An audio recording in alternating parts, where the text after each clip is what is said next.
नमस्कार मित्रांनो, जय महाराष्ट्र, जय शिवराय. कोथरूड, डहाणूकर कॉलनी, लक्ष्मीनगर अशी एकही समस्या नाही जी यांनी सोडवली नाही किंवा यांच्यापर्यंत आली आणि ती अपूर्ण राहिली. सामान्य नागरिक, सामान्य जनसेवक, ते कोथरूड मतदारसंघ उपाध्यक्ष, भारतीय जनता पार्टी. एक असे व्यक्तिमत्व आपल्या स्टुडिओला आज आले, बाळासाहेब दांडेकर. नमस्कार साहेब. नमस्कार. साहेब, तुमचा परिचय आमच्या प्रेक्षकांना द्या. नमस्कार, मी बाळासाहेब दांडेकर, राहणार लक्ष्मीनगर, कोथरूड, आणि एक सामाजिक सेवक, सदैव आपल्या सेवेमध्ये तत्पर, जो 24 तास आपल्या सेवेमध्ये सेवा करणारा एक छोटासा सामान्य कार्यकर्ता, जो आज आपल्या माध्यमातून इथपर्यंत पोचलो. आणि विशेषतः म्हणजे मी विशेष आभार व्यक्त करेन की माझे जे गुरुवर्य आहेत, सध्याचे केंद्रीय राज्यमंत्री खासदार मुरलीधर अण्णा मोहोळ यांच्या माध्यमातून लक्ष्मीनगर भागामध्ये आणि पूर्ण कोथरूड मतदारसंघामध्ये एक वेगवेगळे उपक्रम असतील, शहराच्या पातळीवर काही कार्यक्रम असतील, लोकांपर्यंत कसं पोचायचं, त्यामध्ये निराधार महिला असतील, विद्यार्थी असतील किंवा ज्येष्ठ नागरिक असतील, यांच्यासाठी सदैव काम करत असतो. आणि एक सेवाभावी उपक्रम नेहमीच माझ्या हातून घडव, हीच आपली एक ओळख, असं मी बाळासाहेब दांडेकर. तुम्ही या क्षेत्रात कसे? मी या क्षेत्रामध्ये म्हणजे सुरुवातीला घरची परिस्थिती नाजूक असल्यामुळे शिक्षण काही माझं जास्त झालं नाही. वयाच्या 12व्या वर्षी मला शिक्षण सोडावं लागलं आणि शिक्षण करता करता घरी आईवडिलांना थोडंसं हातभार लावायचो की बाबा परिस्थिती गंभीर असल्यामुळं मला शिकता नाही आलं. आणि हळूहळू कामं, धंदे, व्यवसाय जिथं भेटेल तिथं काम करत होतो. काम करता करता वयाच्या 18व्या वर्षी, 19व्या वर्षी घरची सगळी जबाबदारी माझ्यावर आली. घरी आईवडील बिगारी काम करायचे आणि एक छोटंसं काहीतरी त्यांना हातभार लावा या दृष्टिकोनाने माझं बालपण असंच गेलं. आणि वयाच्या 22व्या वर्षी माझं लग्न झालं. लग्न झाल्यानंतर जबाबदारी आणखीन वाढल्या. बरोबर. जबाबदारी वाढल्यानंतर हळूहळू कामधंद्यात, केबल व्यवसायामध्ये एक सुरुवातीला कॉलेजमध्ये होतो कामाला मी. सकाळी 7 ते 1 या वेळेत मी जायचो. मग दुपारनंतर वेळ वाया जाऊ नये म्हणून एक केबल व्यावसायिक होता, त्याच्या मागे केबलच्या व्यवसायाला सुरुवात केली, त्याकडनं माहिती करून घेतली आणि हळूहळू प्रत्येक घरापर्यंत एक वेगळे संबंध निर्माण झाले, आपुलकी निर्माण झाली आणि एक आवड निर्माण झाली. हळूहळू केबल व्यावसायिक म्हणून सगळे ओळखायला लागले मला. केबल व्यावसायिक करता करता वस्ती भागात जे मुलं व्यसनारी जायचे, गुन्हेगारी आहारी जायचे, असे बरेच प्रसंग मी माझ्या डोळ्यासमोर बघत होतो. आणि हे कुठेतरी मला खंत वाटत होती, हे कुठेतरी थांबावं. स्वतः शिकता नाही आलं, त्यामुळे माझ्या भागातली मुलांनी शिकावं, मोठं व्हावं, यासाठी माझी एक तळमळ चालू झाली. आणि त्या व्यवसायातून मग हळूहळू मग राजकारणाकडे, सामाजिक क्षेत्रामध्ये वळलो. मग वस्ती भागातले काही छोटे मोठे प्रश्न असतील, लोकांच्या मूलभूत गरजा असतील, शिक्षण असो किंवा बेरोजगारांना रोजगार उपलब्ध करून द्यायचा, हे अशी छोटे मोठे कार्य करत या सेवेला सुरुवात केली. मग आता तुमचे काही सामाजिक उपक्रम चालू आहेत किंवा भविष्यात काही नवीन उपक्रम आहेत का? नक्कीच उपक्रम आपले 12 महिने चालू असतात.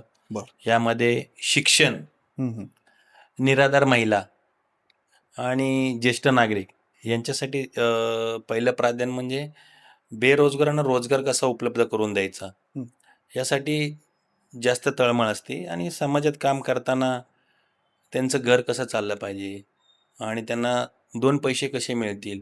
म्हणजे सुरुवातीला आपले जे आत्ताचे जे केंद्रीय मंत्री आहेत, माझे गुरुवर्य मुरलीधर मोहोळ, हे महापौर असताना आपल्या लक्ष्मीनगर भागामध्ये एक महिला उद्योग केंद्र आम्ही चालू केलं. त्या माध्यमातून अगरबत्ती बनवणे, मेणबत्त्या बनवणे, बर शिवणकाम असेल, असे वेगवेगळे उपक्रम म्हणजे जेणेकरून महिलांना घरकाम सुद्धा करता येईल आणि त्यांना स्वतःचा व्यवसाय सुद्धा चालू करता येईल. असे वेगवेगळे उपक्रम आम्ही राबवले.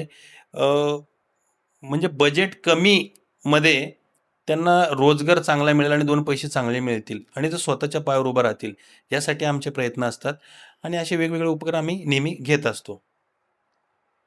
भविष्य आणि भविष्यामध्ये माझं एक स्वप्न आहे. माझं लक्ष्मीनगर जसं आपलं स्मार्ट पुणे आहे, हम्म, तसं लक्ष्मीनगर आणि इतर जे काही वस्ती भाग आहेत, ह्यामध्ये सुद्धा खूप मोठमोठे विद्यार्थी घडून गेलेले आहेत. बर म्हणजे यामध्ये आमचं उदाहरण द्यायचं म्हणलं तर आमच्या लक्ष्मीनगरमध्ये आज एक सीए आहे, बर इंजिनियर आहेत, पोलीस आहेत.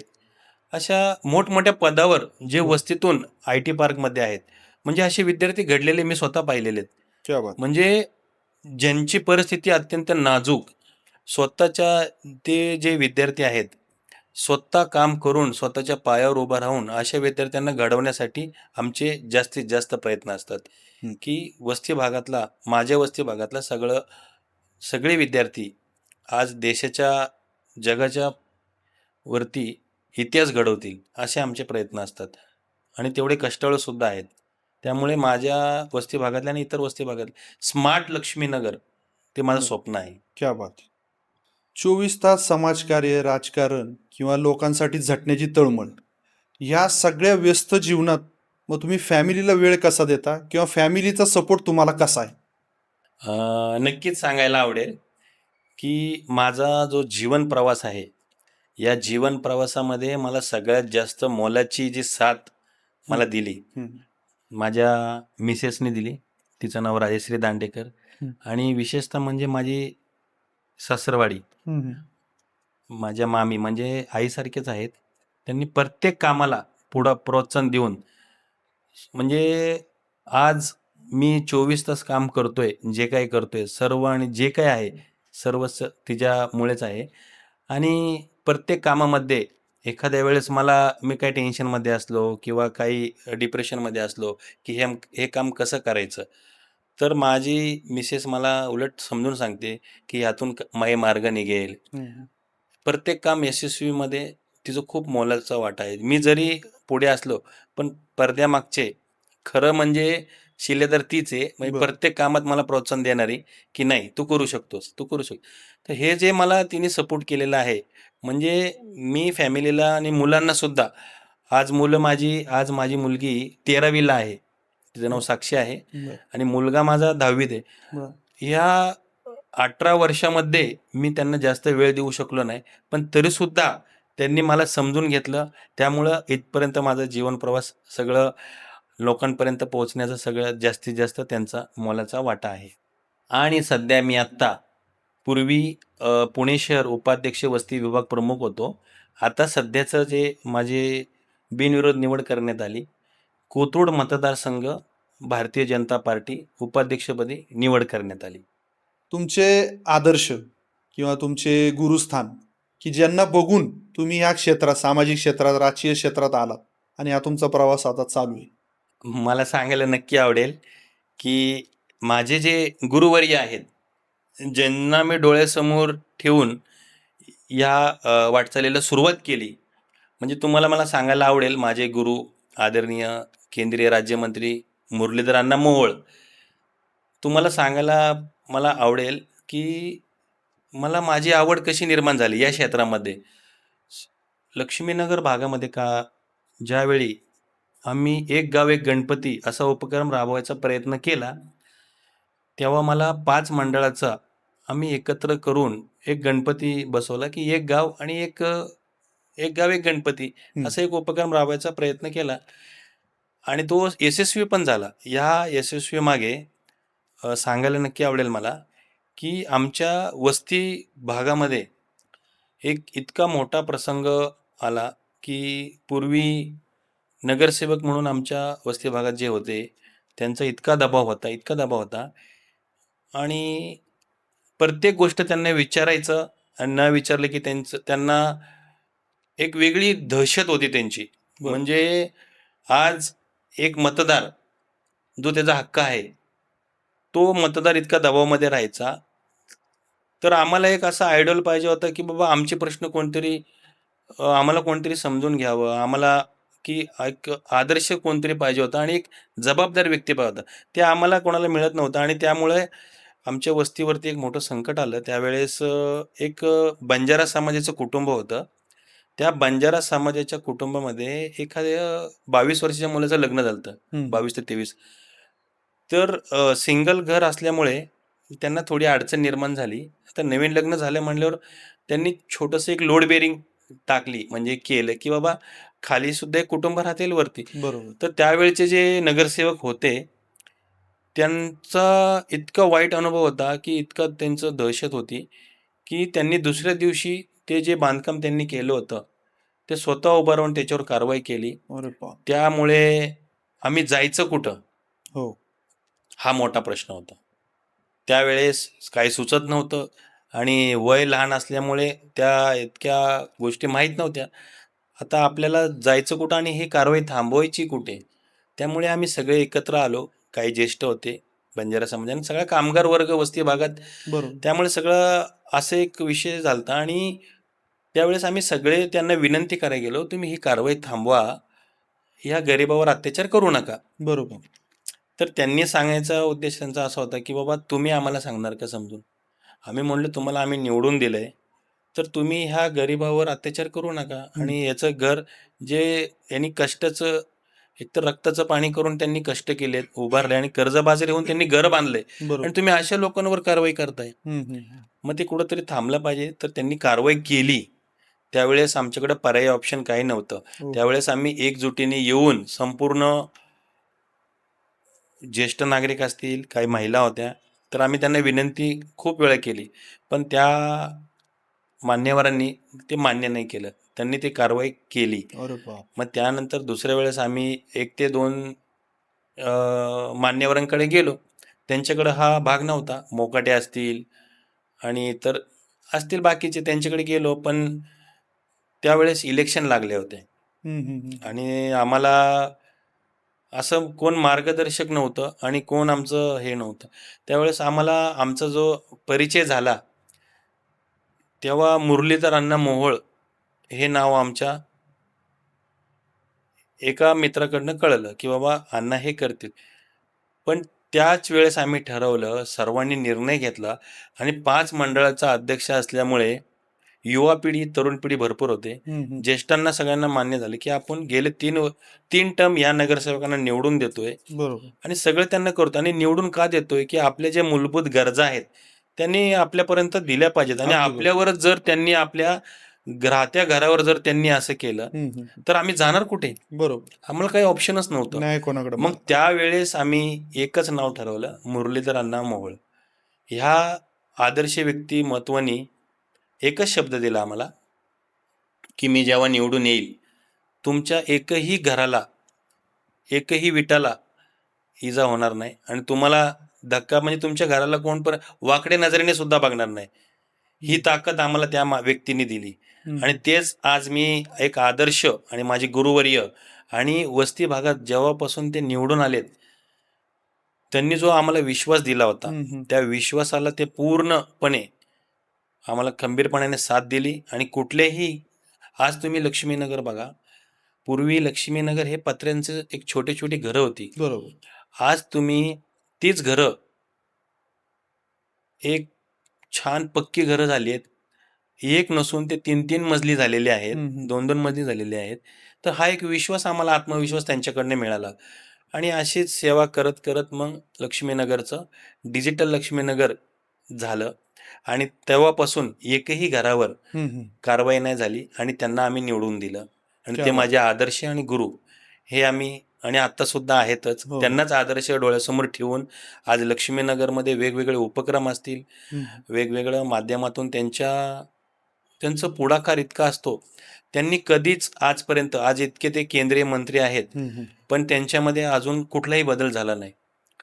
म्हणजे पूर्वीसुद्धा नगरसेवक नसताना त्यांची बोलण्याची भाषा आणि आज केंद्रीय मंत्री आहेत, हो. तरी सुद्धा त्यांचं इतकं बारीक लक्ष असतं की वस्ती भागात कुठलं प्रॉब्लेम असेल, काय असेल, दुसऱ्या मिनिटाला कॉलनी आणि सोसायटी आणि जो वस्ती भाग, ते कधी भेदभाव करत नाहीत. क्या बात. त्यामुळे एक आदर्श व्यक्तिमत्व कसं असावं हम्म, हे त्यांच्याकडे शिकण्यासारखं खूप काही आहे. क्या बात.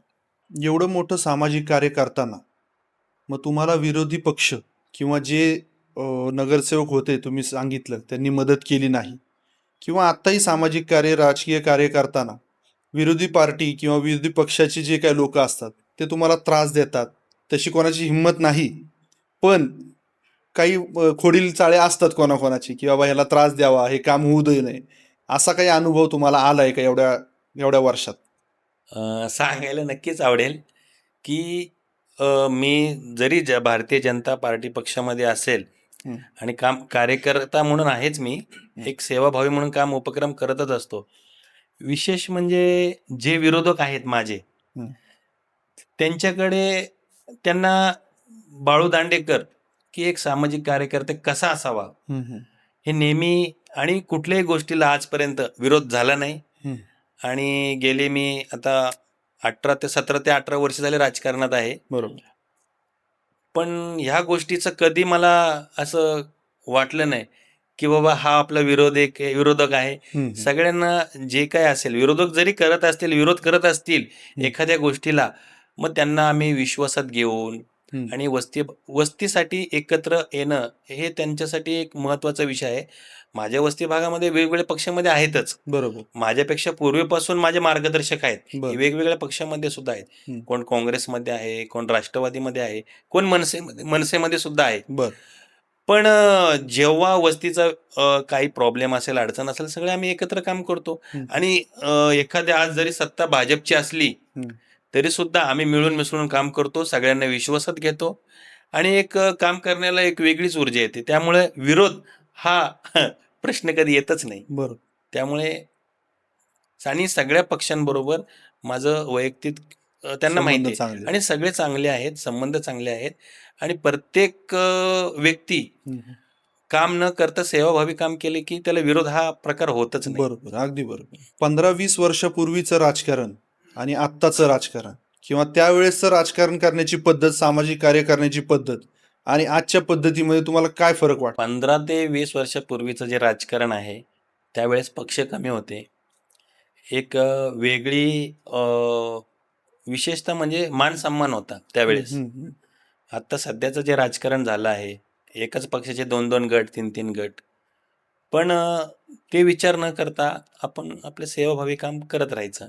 त्यामुळे काही अडचण वाटत नाही हं, आणि भविष्यात सुद्धा काही अडचण येणार नाही. हं, हं. कारण मार्गदर्शकच आम्हाला असे लाभलेत बरोबर.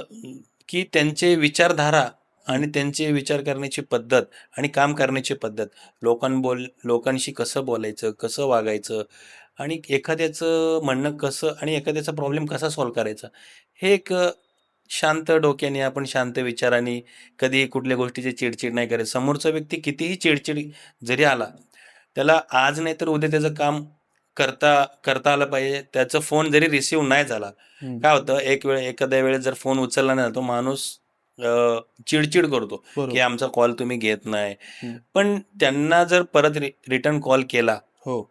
मार्गदर्शक आमचे जे आहेत त्यांनी सांगितले की एखाद्याचं काम नाही झालं तर आज जरी विसरलं पण दुसऱ्या दिवशी त्यांना कॉल करायचा. बरोबर. काय होतं, त्यांना आठवणीने कॉल केल्यामुळे एक चांगलं बोलणं, हं. ट्युनिंग आणि त्यांना सुद्धा एक आत्मविश्वास वाढतो की नाही बाबा, यांनी काल आमचा फोन उचलला नाही, पण आज त्यांनी स्वतःहून कॉल केला. कॉल. हे आमच्या गुरूंचे आदर्श आहेत. त्यामुळं प्रत्येक घटकापर्यंत कसं पोचायचं आणि त्याला त्याचं काम आणि त्याला न्याय कसा मिळवून द्यायचा, हं. यासाठी आमचे प्रयत्न असतात. अण्णांनी जी नवीन संकल्पना आणली, जनता दरबार, त्या जनता दरबारमध्ये ॲक्च्युली होतं काय किंवा त्याची कार्यपद्धती कशी आहे? पुण्यनगरीमध्ये मी असा पहिलाच जनता दरबार साहेबांच्या माध्यमातून, म्हणजे आमचे मुरली अण्णा आपल्या आहेत सगळ्यांचे लाडके, लोकप्रिय, की त्यांचे कार्याची पद्धत अशी आहे की एखादं काम जर आपण घेतलं, त्याचा पाठपुरावा कसा करायचा, लोकांपर्यंत कसं पोचायचं. आता समजा जनता दरबारमध्ये एका दिवसाला 1000 ते 1500 पब्लिक येतात. अरे वा. मग ह्या सर्वांचे प्रश्न घेतात. यामध्ये पोलीस अधिकारी असतील, कौटुंबिक असेल, जागा जमिनीचे व्यवहार असतील किंवा असे इतर वेगवेगळे सोसायटीचे असेल. आता मोठमोठे बिल्डरांचे विषय असतात की बाबा पैसे गुंतवलेले असतात, हम्म. पण ते नागरिकांना न्याय मिळू शकत नाही. मग असे काही विषय असतील. असे खूप विषय असे येतात. मग त्याचं काय होतं, जनता दरबार महिन्यातून एकदाच होतो. बर. मग महिन्याभरात त्या 1000 लोकांचा पाठपुरवठा आपल्या कार्यालयामधून चालतात. बरोबर. मग त्यामध्ये ज्यांचे पत्र आलेले आहेत त्यांना त्यांना कॉल करणं, त्यांचा प्रॉब्लेम सॉल्व्ह करणं किंवा त्यांना त्यांच्या तिथे व्हिजिट देणं आणि त्यांना शक्य असेल तर ते कार्यालयामध्ये येतात. नसेल तर आम्ही जातो आणि त्यांचा प्रॉब्लेम लवकरात लवकर सॉल्व्ह व्हावा यासाठी साहेबांचं प्रयत्न असतात. आणि विशेषतः म्हणजे महिन्याच्या शेवटच्या आठवड्यामध्ये साहेब स्वतः अपडेट घेतात की या महिन्यामध्ये हम्म.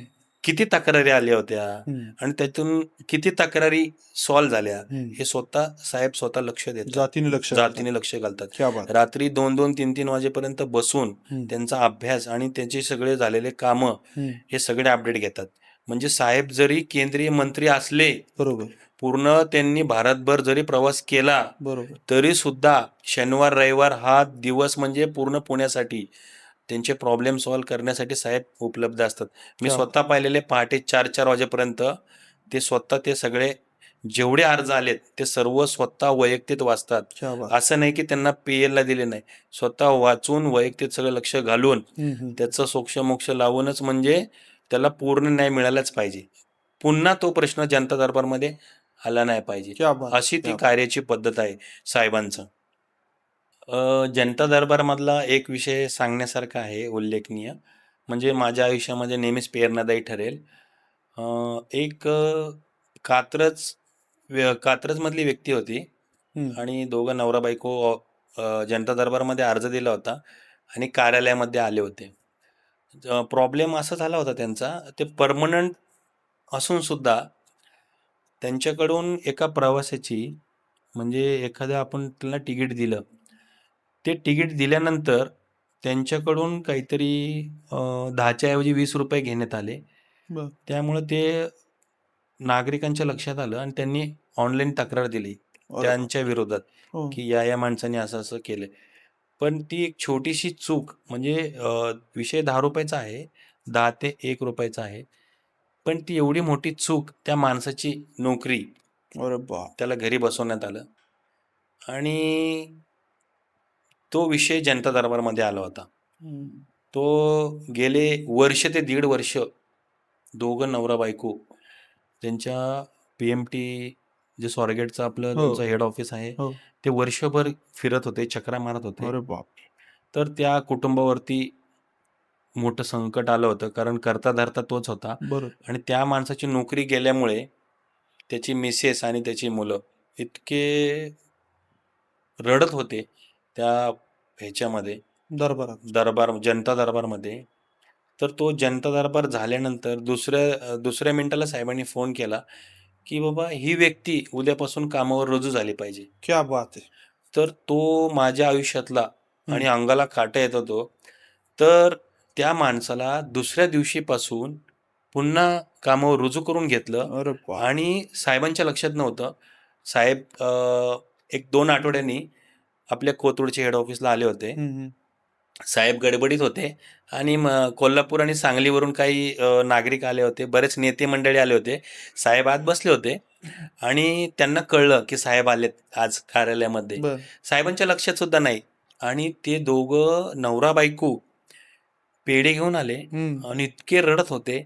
आणि जेव्हा ते गेटपाशी बसले होते, आम्ही त्यांना बसवलं होतं आतमध्ये, आणि जेव्हा साहेब केबिनमधनं बाहेर आले तर त्यांनी डायरेक्ट साहेबांना असं, साहेब म्हणले तुम्ही रडताय का, काय अडचण आहे, काय प्रॉब्लेम आहे. हम्म. नाही म्हणले साहेब, तुम्ही आमचं पूर्ण घरदार जे आमचं उघड्यावर हे झालं होतं, हम्म. जे करतात, आमची नोकरी गेली होती, आमची नोकरी आम्हाला मिळवून दिलं आणि आमचं कुटुंब वाचवलं. सखुशीने आता नांदत आहे आणि हे जे शक्य झाले हे फक्त आणि फक्त तुमच्यासाठी. क्या बात. तर त्यांनी तो पेढेचा बॉक्स आणला होता मग साहेबांनी तो पेढ्याचा बॉक्स न घेता तोच पेढा घेतला आणि त्यांना भरवला, की नाही हे आमचं काम आहे, तुम्ही आम्हाला निवडून दिलेलं आहे बरोबर. आणि तुमचं कामं करणं आमचं कर्तव्य आहे. खरंय. त्यामुळं साहेबांचं जे आपुलकीचं नातं आहे हो, हो. ते एक जबरदस्त आहे आणि तो माझ्या आयुष्यातला म्हणजे जनता दरबारमधला तो एक किस्सा.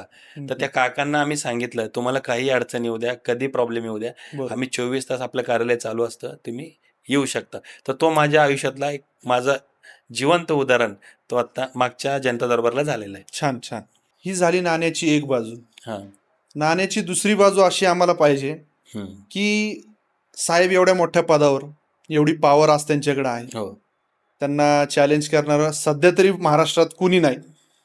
तर अशा पॉवरफुल माणसाचं त्यांच्या हाताखाली जे कार्यकर्ते, जेवढे केवढे असतील, पदाधिकारी, कार्यकर्ते, या पदाचा गैरफायदा कधी घेतला गेला का? किंवा चुकून जरी असं काही झालं का, की ज्यामुळे अण्णांचं नाव खराब होऊ शकतं? असं कधी होतंय किंवा झालंय काय, असं आम्हाला थोडक्यात सांगा. साहेबांचं म्हणजे प्रत्येक गोष्टीमध्ये मीटिंग असेल किंवा वेगवेगळं असेल, तर एखादी व्यक्ती चुकत असेल, हं.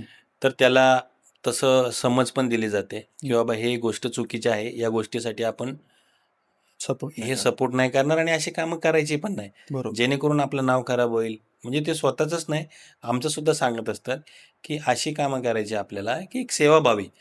आपल्या हातून कधी चुका होणार नाही. हं. चुकीचं नावाचं गैरवापर होणार नाही. बरोबर. असं त्यांची शिकवणच आहे. पहिल्यापासून सुरुवातीपासून ज्या दिवशी पहिला दिवस होता, पहिल्या दिवसापासून आजपर्यंत प्रत्येक गोष्ट आम्हाला एक चांगलंच काम करायचं, चांगलंच घडायचं आणि जरी चुकला, तर एक त्याला गोडीत हसून खेळून त्याला समजवणं, रागवणं, एक साहेबांची एक वेगळीच पद्धत आहे. त्यामुळं समोरचा जरी चुकला असेल, तर त्याला साहेब एक गोडीनेच त्याला हसत खेळत शिकवतात, की बाबा ही गोष्ट करू नकोस. ह्याच्याने असा प्रॉब्लेम होईल किंवा काय अशा गोष्टी आपल्याला करायच्याच नाहीत. जेणेकरून पक्षाला त्रास होईल, नावाला त्रास होईल किंवा आम्हाला कार्यकर्त्यांना त्रास होईल. असं कधीच कुठल्या गोष्टीला ते सपोर्ट करत नाहीत. एक चांगलं व्यक्तिमत्व आणि चांगलं सेवाभावी काम करायचं हेच साहेबांचा आदर्श आहे. आपल्या भागातले ज्येष्ठ नागरिक किंवा गरजू महिला, गरीब महिला किंवा नारी सशक्तीकरणासाठी तुम्ही काय उपक्रम राबवणार आहात? भविष्यात काय तशी तरतूद आहे का? किंवा आजही काय उपक्रम राबवताय का तुम्ही? नक्कीच आता गेले 10 वर्ष ते 15 वर्ष झाले आपण सेवाभावी काम करत असताना डहाणूकर कॉलनीमध्ये, महात्मा सोसायटीमध्ये किंवा इतर छोट्या छोट्या सोसायट्यांमध्ये रोजगार कसं उपलब्ध व्हावा. आता एखादं समजा आता आपल्या वस्ती भागामध्ये महिला आहेत ज्यांचं शिक्षण नाही आहे, बरोबर. अशा महिलांसाठी आपण बाळ सांभाळणे किंवा आजी आजोबा सांभाळणे, एक नागरिकांचा जो विश्वास माझ्यावरती बसलेला आहे, तर अशी छोटी मोठी कामं आपण करत असतो. आणि जे साहेबांच्या माध्यमातून मध्यंतरी महिला उद्योग केंद्र हं. सुरुवात करण्यात आली, त्याच्यामध्ये अक्षरशः गोदडे शिवण्यापासून हं. म्हणजे आपल्याला विश्वास बसणार नाही. आपल्या भारताची जी संस्कृती आहे, जे आपण जुन्या साड्या असतात, बरोबर. तर त्याच्यापासून सुद्धा वेगवेगळे म्हणजे तुम्हाला विश्वास नाही बसणार, की एखादं टाकाऊ वस्तू असेल, तो टिकाऊ कसा होणार? म्हणजे छोटे असेल किचन असतील, कापडापासून बनवलेले, हं, हं, हं. मग त्यांचे वेगवेगळे त्याचं त्या कापडाचं वेगवेगळे कापडी पिशव्या असतील किंवा मग साड्यांचे जे मोठ्या प्रमाणात जे जुने साड्या असतात कुजलेले, मग त्याच्यापासून सुद्धा वेगवेगळे कापडी पिशव्या, परत वेगवेगळे डिझाईनचे आणि डेकोरेशनचं काय करता येईल साहित्य बरं. हां, तर त्याच्यापासून सुद्धा आपल्याला काम करता येईल असे सेवाभावी उपक्रम वेगवेगळ्या संस्थेच्या माध्यमातून आपण लक्ष्मीनगरमध्ये करतो.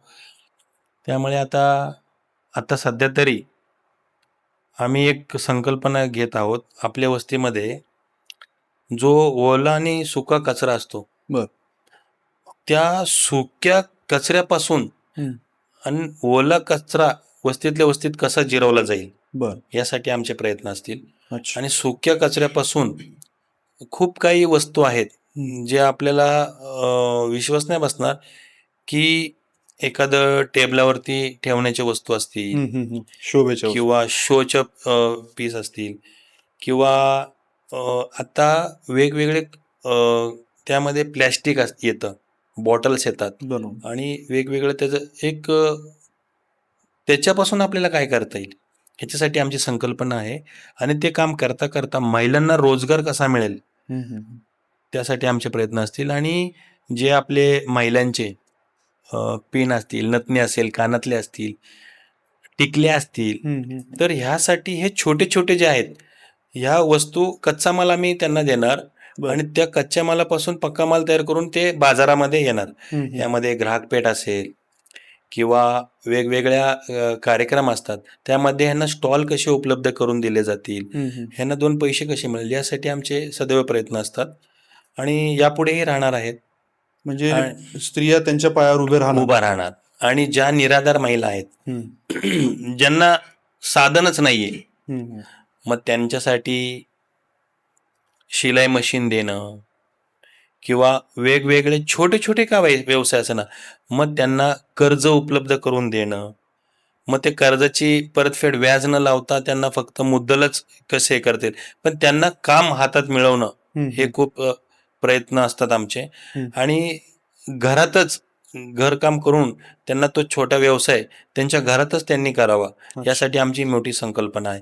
यामध्ये सेवा सहयोग आहे, संयम आहे, ह्या संस्था आहेत ज्या काही आम्हाला आमच्याबरोबर काम करतायत. ह्याच्यामध्ये अजून वेगवेगळ्या संस्था आहेत जे सेवाभावी म्हणजे यामध्ये विशेषतः म्हणजे जे लोक बेगारी काम करतात, धुणं भांडीचे काम, यांचं खेड्यापाड्यातून आलेले ज्या महिला आहेत यांच्यासाठी आम्ही साक्षरता वर्ग चालू केलेत. आणि सध्याची परिस्थिती पाहता वस्ती भागामध्ये गुन्हेगारी, व्यसनहारी, सध्या मुलं ह्या क्षेत्रामध्ये खूप वळत आहेत. बरोबर. तर त्यासाठी त्यांना संस्कार वर्ग घेणं खूप गरजेचं आणि काळाची गरज आहे. आता जे सध्या 16-17 वयाची जी मुलं आहेत ह्यांना मोबाईलवरती काय चांगलं घ्यावं या गोष्टी त्यांना कळत नाही. बरोबर. एखादं त्यांना गुन्हेगारी क्षेत्राकडे वळण्याचं हे मोठं माध्यम आहे.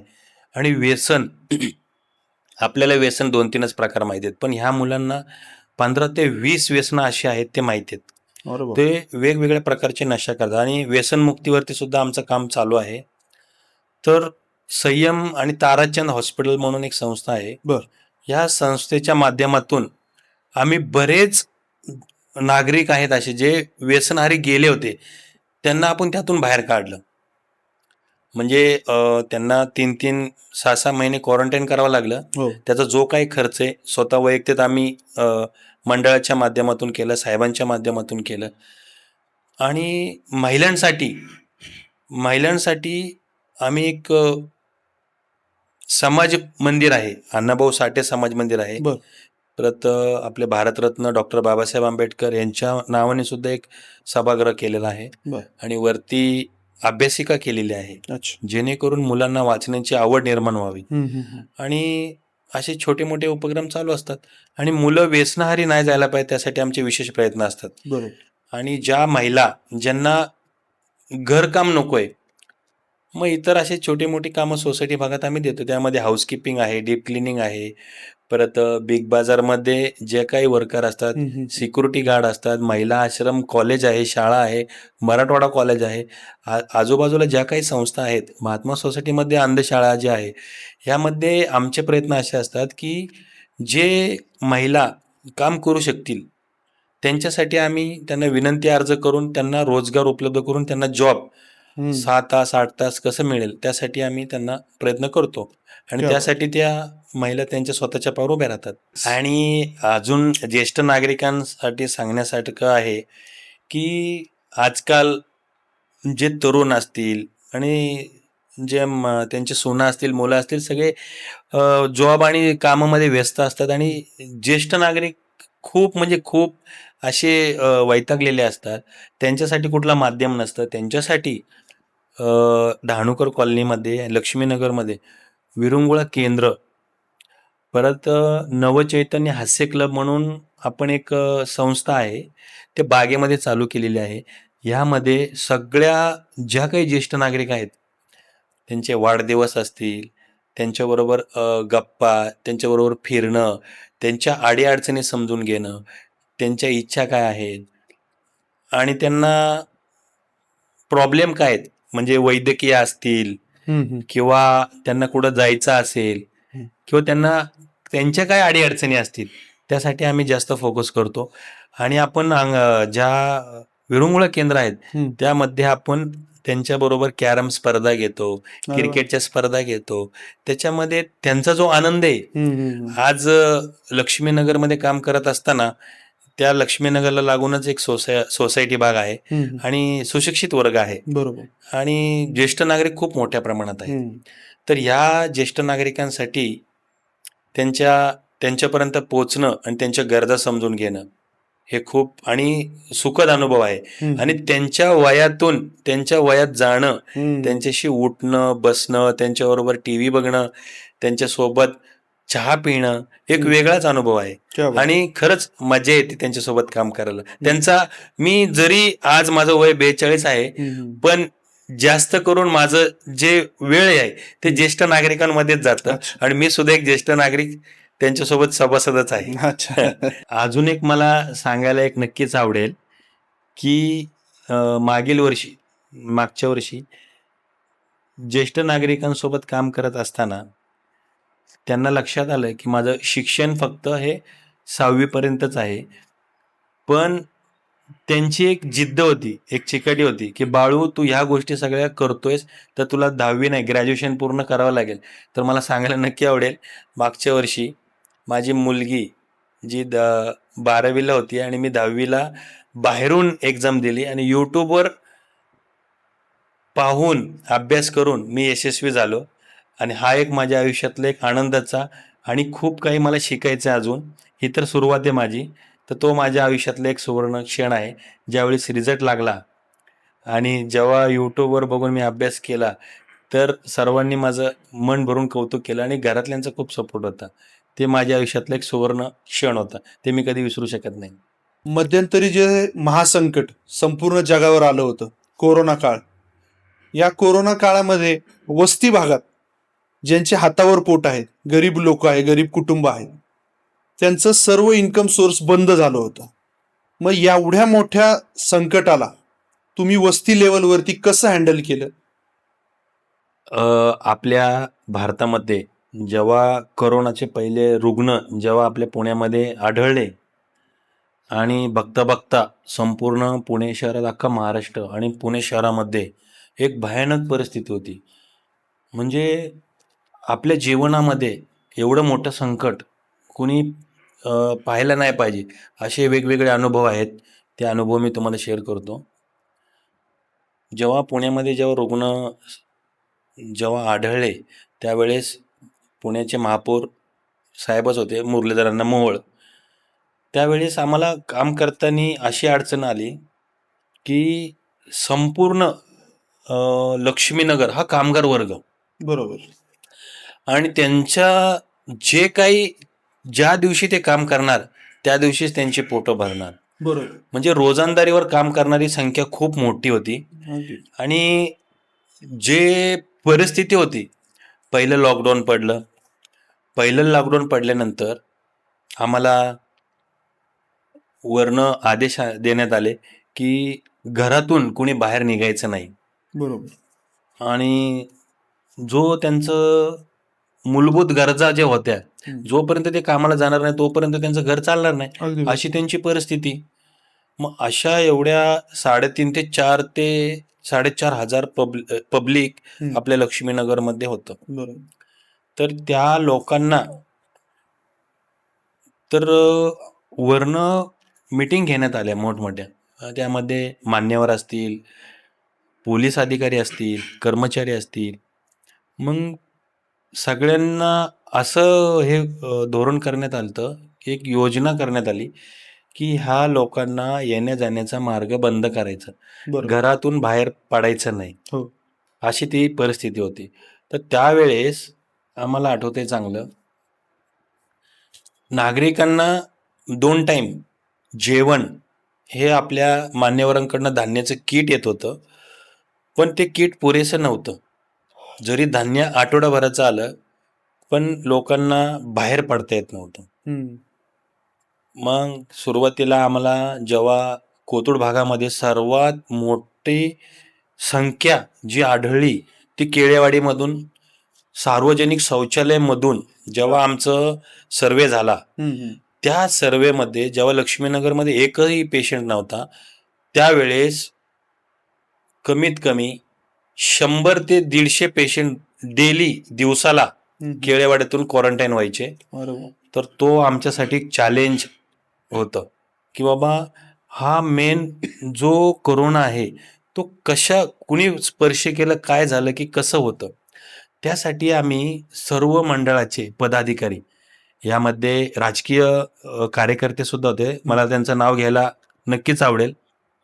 यामध्ये काँग्रेसचे बालाजी शिंदे होते, मनसेचे अनिल पवार होते, तसंच अजून सचिन गायकवाड, गणेश देडे हे आपले सामाजिक कार्यकर्तेच आहेत, आणि काशीनाथ धोत्रे, आणि आमचा एक बालमित्र आहे, छोटासाच होता, कृष्णा शिंदे म्हणून आहे. तर आम्ही एक प्लॅनिंग केलं की पोलिसांची मदत घेऊन, कारण परिस्थिती अशी होती की एखादा व्यक्ती जर गेला, मला तर असं वाटतं की निम्मे 2-3 जेव्हा आमच्याकडे माहिती झाल्या ते अटॅकनेच गेले होते, कारण तो रोग इतका भयानक होता. एखादा पेशंट जर सापडला तर आजूबाजूचे 25 ते 30 घरं क्वारंटाईन व्हायचे घाबरूनच, आणि ते लोक तिथं जाण्याशी इतकं घाबरायचे, कारण घरदार सगळं सोडून जायचं. सगळ्यांना जर मला जर कोरोना झाला, जरी या भीतीच्या वातावरणामध्ये आम्हाला डहाणूकरचे काही स्वयंसेवक सुद्धा आमच्या मदतीला आले. यामध्ये संघाचे आशिष मोडक आहेत, दर्पण आहे, ओमकार आहे, असे सर्व स्वयंसेवक आम्ही एक बैठक घेतली, आणि प्रत्येकाने, कारण पोलीस सुद्धा घाबरत होते पुढे यायला, तर आम्ही काय करायचो, सकाळी लक्ष्मीनगरला येण्यासाठी 4 ते 5 मार्ग होते येण्या जाण्यासाठी. मग त्या पुणे महानगरपालिकेने काय केले, जो येण्या जाण्याचा जो मार्ग आहे अत्यावश्यक सेवेमध्ये फक्त आणि फक्त वैद्यकीय कामासाठीच सोडलं जायचं, अन्यथा कुठल्या कामाला सोडवलं जात नव्हतं. मग त्यामध्ये काही सेविका होत्या, जे हॉस्पिटलमध्ये काम करणाऱ्या काही मावश्या होत्या, तर त्यांना आम्ही सांगायचो, तुम्ही या, घरी या, तुमची सेफ्टी बघा, तुम्ही आंघोळ व्यवस्थित करा, घरांपासून थोडंसं मुलांपासून लांब राहावा, हे असे छोटे मोठे काय नियम होते त्यांचं आम्ही करायचो. मग आम्ही जे काही आमचे मित्र होते, मंडळाचे जे प्रमुख होते आणि जे सामाजिक कार्यकर्ते होते, तर आम्ही सगळे विसरून एक सेवाभावी म्हणून, वस्तीवर जे संकट आले, आज देशावर आहे, आपण वाचलो तर आपलं देश वाचेल, त्यामुळे ही एक संकल्पना घेऊन आम्ही सर्वांनी मिळून आणि सर्वांनी एक 4-4 तास सगळ्यांनी वेळ काढून आणि प्रत्येकाने सगळा भेदभाव विसरून उपाशी तापाशी राहून सगळ्यांनी सेवा केली, आणि त्याच्यामुळे लक्ष्मीनगर भागामध्ये सर्वात उशिरा कोरोना आला आणि सर्वात लवकर गेला. आणि ह्यामध्ये विशेषतः म्हणजे काय, प्रत्येक घरापर्यंत आम्ही जायचो, त्यांचा केअर उचलायचो, तो केअर ओला सुक्का आम्ही द्यायचो, वेगळा करून द्यायचो, आणि प्रत्येक घरात आम्ही मास्क द्यायचो, त्यांना जेवण द्यायचो. आणि जे काही संस्था होत्या, काही संघाचे काही लोक होते, काही डहाणूकरचे स्वयंसेवक होते, आणि काही बजरंग दलचे होते, आणि काही इतर पक्षाचे सुद्धा भारतीय जनता पार्टीचे काही पदाधिकारी होते, ते आणि मान्यवर, हे नेहमी काय कमी पडतंय का. आणि विशेषतः म्हणजे अण्णांचं वैयक्तिक लक्ष होतं, त्यांना पूर्ण पुण्याची जबाबदारी होतीच, पण लक्ष्मीनगरमध्ये काय होते आणि काय कमी पडते, त्यावेळेस सॅनिटायझर हे प्रत्येक घरात पोचवायचं होतं. सॅनिटायझर असेल, साबण असेल, हात स्वच्छ धुतले पाहिजे, हे आम्ही तिथले जे मुकादम आहेत पुणे महानगरपालिकेचे, वैजनाथ गायकवाड ह्या व्यक्तीचं नाव, मग ती व्यक्ती ग्राउंड लेवलला आम्हाला इतकी मदत करायची, आणि सगळी यंत्रणा इतकी सज्ज होती, त्यामुळे प्रत्येक घरापर्यंत आम्ही पोचायचो आणि प्रत्येकाच्या अडीअडचणी समजून घ्यायचो. आता जर नवऱ्याला कोरोना झाला असेल आणि बायकोला नसेल, तर इतके दुजाभाव झालता की त्या माणसाला जर कोरोना झाला तर त्याला एक ग्लास पाणी मिळत नव्हतं. बरोबर. जेवण तर लांबच राहिलं. त्याच्याकडे बघण्याचा जो दृष्टिकोन होता तो खूप वेगळा होता, बदलला होता. बरोबर. की आपला जो जीवनसाथी आहे हम्म. तो सुद्धा आपला होऊ शकत नाही, असा तो महामारीचा रोग होता हम्म. आणि एक भीती. त्यामुळे आम्ही प्रत्येक जण, कार्यकर्ता, मित्रमंडळी, प्रत्येकाला वेळोवेळी माईक घेऊन हातामध्ये सॅनिटायझर करायचो, आजूबाजूला त्यांना माहिती द्यायचो आणि उद्या आणि आज काळजी काय घ्यायची. आणि विशेषतः मला उल्लेख करावा लागेल की पोलीस मित्र तर होतेच आमच्यासोबत, अजून एक संस्था होती, सेल्टर नावाची एक संस्था होती. त्यांनी आम्हाला एक वेगळी संकल्पना सांगितली की या रोगामध्ये टॉयलेटला, ज्यांच्या घरी टॉयलेट नव्हते त्यांना बाहेर येणंच होतं. बरोबर. सार्वजनिक शौचालयामध्ये ज्या वेळेस कळलं की आपण एखादा नळ जर चालू केला, ज्याला जो कोविड म्हणजे जो कोविड रुग्ण आहे, बरोबर. तो दुसरा जर आला तो त्याला जर स्पर्श केला तोही रुग्ण होऊन जातो. तर त्यासाठी आम्ही न्यूजपेपरचे एक वापर करायचा प्रयत्न केला. एखाद्याने जर नळ चालू करायचा असेल तर त्यांनी ते न्यूजपेपरनेच चालू करायचा आणि ही संकल्पना आम्ही राबवली. आणि विशेषतः म्हणजे त्यावेळेस डॉक्टर, त्यांचं नाव आठवत नाही मला, लेडीज डॉक्टर होत्या, त्यांनी आम्हाला बरेच किट वाटप केले, जे मास्क असेल, इतर काही गोष्टी असतील. तर हे आम्ही, आणि त्या मध्ये मी उल्लेख केला त्या संस्थेचं नाव सांगितलं तुम्हाला, सेल्टर. तर सेल्टर संस्थेने पुण्यामध्ये पहिला असा उपक्रम राबवला ज्यांनी पूर्ण लक्ष्मीनगरचा सर्वे करून प्रत्येक लेनमध्ये किती घरं आहेत त्या घराला एक त्यांनी ऑनलाईन कोड दिला. म्हणजे तो जो कोड, बारकोड होता, त्या बारकोडमध्ये आम्हाला कळायचं की त्या लेनमध्ये टोटल किती घरं आहेत, त्या घराची लोकसंख्या काय आहे, त्या घरामध्ये ज्येष्ठ किती आहेत, तरुण किती आहेत, महिला किती आहेत. त्यामुळे आम्हाला काम करायचं एक सोपं माध्यम मिळालं. आणि ज्यांच्या घरी टॉयलेट नव्हते, ह्या कोविडच्या महामारीमध्ये सुद्धा त्यांनी प्रत्येक घरामध्ये टॉयलेट बांधून दिले, एवढ्या अत्यावश्यक सेवेमध्ये. आणि त्यामुळे आम्हाला काम करण्यास खूप सोपं गेलं. आणि तो माझ्या आयुष्यातला एकदम भयानक एक वेगळा अनुभव देऊन गेला. आणि ज्या वेळेस कोरोनामुक्त सर्व झाले, म्हणजे मी सुद्धा काम करत असताना जेव्हा आम्हाला कोरोना झाला होता, तर आम्ही जेव्हा क्वारंटाईन झालो, तर माझा एक अनुभव सांगेन तुम्हाला की आम्ही बाहेर तर सेवा करतच होतो, पण जेव्हा आम्ही आत गेलो, आतमधली जी परिस्थिती पाहिली, आम्ही तिथे सुद्धा गप नाही बसलो की प्रत्येकाला जेवण मिळतंय का नाही, प्रत्येकाला पाणी मिळतंय का नाही, प्रत्येकाला औषधे मिळतात का नाही. ह्या सगळ्या बारीक बारीक गोष्टी आम्ही एकदम बारीकाने लक्ष देऊन तिथे सुद्धा आमची सेवा चालू होती. आणि तिथे सुद्धा आम्हाला असं वाटत होतं, आणि त्यांना आम्ही प्रत्येकाला सांगायचो आपण क्वारंटाईन नाहीये, आपण पिकनिकला आलोय. त्यामुळे एकदम हसून खेळून राहायचं, अजिबात टेन्शन घ्यायचं नाही, घाबरायचं नाही. आणि तो संदेश आम्ही बाहेर पोहोचवला. कारण माध्यम नव्हतं, फोन होता, पण कोविड झाल्यामुळे त्यामुळे काही लोक आम्हाला काही वस्तू द्यायला सुद्धा घाबरत होती. ज्या शाळा क्वारंटाईन होत्या, मित्रांना फोन केलं ते सुद्धा येत नव्हती. त्याच्यामुळे आम्ही प्रत्येकाला तिथे सुद्धा, प्रत्येक नागरिक, प्रत्येक म्हणजे काय केलं तर एक भाग केले होते. प्रत्येक इमारत वेगळी, लक्ष्मीनगर, गोसावस्ती, जय भवानी, शास्त्रीनगर, अशा वेगवेगळ्या होत्या. पण आम्ही प्रत्येकाकडे जायचो. तिथले किती रुग्ण आहेत, आज किती रुग्णांना डिस्चार्ज मिळाला, की किती, असं साहेबांचा सुद्धा अधूनमधून फोन असायचा. त्यामुळे ते एक आव्हानच होतं आमच्यासाठी. त्यामुळे एक वेगळा अनुभव आला आणि त्यातून आपण मुक्त झालो. त्यामुळे असा पुन्हा प्रसंग आपल्या आयुष्यामध्ये येऊ नये, त्यामुळे मी देवाचरणी प्रार्थना करतो ते असे रोग, महामारी पुन्हा आपल्या भारतावर येऊ नये. तुमचा वैयक्तिक असा छंद काय की जो तुम्ही तुमच्या बिझी शेड्यूल मधनं जोपासताच, किंवा ती तुमची आवड आहे ती तुम्ही करताच? माझा जो बिझी शेड्यूल मधून जेव्हा मला वेळ मिळतो त्या वेळेत मी आपले जे महात्मा असतील, महापुरुष असतील, त्यांचे वेगवेगळे पुस्तकं वाचत असतो आणि त्यांच्याकडनं प्रेरणा घेतो मी. बर.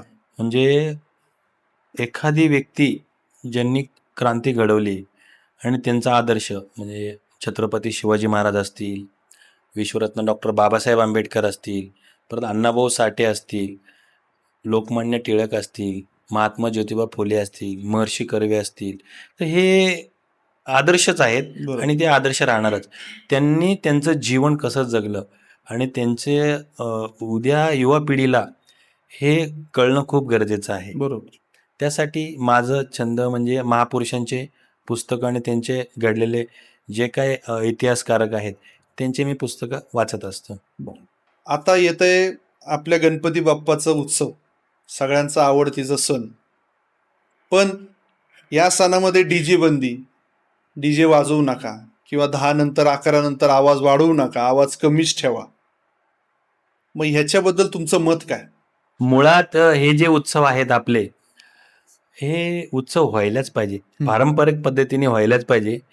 डीजे म्हणजे विशेष काय आहे, नागरिकांना होणारा जो त्रास आहे तो व्हायला नाही पाहिजे. मध्यंतरी जे हृदयविकाराचे जे झटके येतात किंवा काय येतात, तर डीजे वाजवला पाहिजे, पण त्याची एक मर्यादा असली पाहिजे. त्याच्याबद्दल काही दुमत नाही. पण सध्या तरी डीजेचं जे वातावरण आहे ते कुठेतरी मोठ्या प्रमाणात होत आहे. त्याचं एक लिमिट असावं. सगळ्यांनी आपलं पारंपरिक पद्धतीने आपले सण साजरे करावे. आणि बाप्पांचं मला सांगायला आवडेल की गेले 2 वर्षापूर्वी आपल्या मंडळाने एक उपक्रम राबवला होता की जेणेकरून आता वस्ती भागात काम करत असताना लोकांच्या अडीअडचणी आपण समजून घेतो. प्रत्येक घरात काय परिस्थिती असते, त्यामुळं मुलांचं जे शिक्षण आहे त्यापासून ते शिक्षणापासून वंचित नाही राहिलं पाहिजे. त्यासाठी आम्ही तो डीजे जी बाप्पांची मिरवणूक होते ते आम्ही रद्द करून तो होणारा जो खर्च आहे तो टाळून आम्ही त्या निराधार मुलं जी आहेत त्यांच्या शिक्षणावर 10वीचे 9वीचे जे मुलं आहेत त्यांच्या फीज भरून किंवा वर्षभराचा खर्च उचलून तो एक आनंदाचा क्षण माझ्या लक्ष्मीनगरसाठी मी केला. क्या बात. देवानी जर तुम्हाला एक वरदान दिलं की भूतकाळामध्ये जाऊन कुठलीही एक गोष्ट बदलून घे, चेंज कर, चांगली असो वाईट असो, असा कुठला अनुभव आहे का? नक्कीच मी भूतकाळामध्ये मागे जाईल आणि ज्या कुटुंबावरती इतकी भयानक परिस्थिती होती की अक्षरशः त्यांचं जे घर आहे पूर्ण घर रस्त्यावर आलं होतं आणि त्यांचं जे रडण्याचं जे काही त्यांची परिस्थिती होती ती इतकी भयानक होती. एखाद्या कुटुंबावर जर संकट इतकं मोठं होत असेल आणि तेव्हा माझ्याकडं जी पॉवर पाहिजे होती ती पॉवर नव्हती, तर नक्कीच त्यावेळेस आणि त्यांचे ज्या प्रॉब्लेम्स होते, त्यांच्या ज्या अडीअडचणी होत्या आणि ते मी शब्दात सांगू शकत नाही, इतक्या भयानक होत्या. आणि तेव्हा मी थांबू शकलो असतो, ती जी पॉवर असली असती माझ्याकडे, तर मी त्यांचे जे रडण्याचं आणि त्यांचं कुटुंब पूर्ण रस्त्यावर आणि त्यांच्या भांडी सगळ्या रस्त्यावर, नक्कीच मी तो प्रसंग बदलू शकलो असतो, पण तो माझ्याकडनं झाला नाही. पण भविष्यामध्ये त्याच्यामुळे मला एक वेगळी प्रेरणा मिळाली आणि त्यातूनच जे काही आहे तो इतिहास तुमच्या समोर आहे. तुमच्या एवढ्या बिझी शेड्यूलमधनं वेळात वेळ काढून आमच्या स्टुडिओला भेट दिली आणि आपलं म्हणणं एवढं छानपणे मांडलं, त्याबद्दल आमच्या टीमकडनं मनपूर्वक तुमचे आभार आणि धन्यवाद. सर्वप्रथम तर मी तुमचे आभार व्यक्त केले पाहिजेत, कारण माझा अख्खा जीवन प्रवास तुम्ही या माध्यमातून मला मांडता आला. तुमचे सर्व दृष्टिकोन टीमचे आणि तुमचे मनापासून आभार आणि पुढील वाटचालीस खूप खूप शुभेच्छा. धन्यवाद. धन्यवाद.